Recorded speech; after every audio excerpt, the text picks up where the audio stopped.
Dahil napagod nga ako sa pamamalengke, tumambay muna ako dito sa labas. Tingnan ko yung ulap ko, nandyan ba siya? Nandyan nga, nakauta ko sa mata ko. Nasawa na rin ako sa pagtambay, kaya ayan, pumasok na rin ako. Dahil masipag ako, kaya ayan, maglilista muna ako ng aking pinamili kanina. Kasi importante ang pera, lalo na kung di sa'yo. Dahil hindi pa tayo tapos sa pandemya, so ayan, naligo muna ako. Ito ang sikreto kong lotion sa umaga. Sunscreen. Samahan mo na rin ng moisturizing lotion. Siyempre, para mabango, ilagay na lang din yung cologne mo. Yan ang sikreto ng mga malulupit na babae tulad ko. Dahil nagutom ako, kaya ito, nilagang kamote. Sa tag-ulan na panahon, di ba? Siyempre, samahan mo na rin ng malupit na pianisto.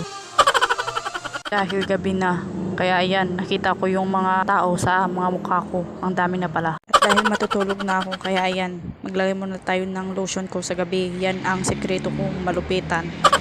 Pecascent oil lang malakas dahil nakaramdam ako ng durog sa aking puso. Kaya ayan, lagyan natin, baka sakaling gumaling. Mag-i-skincare pa pala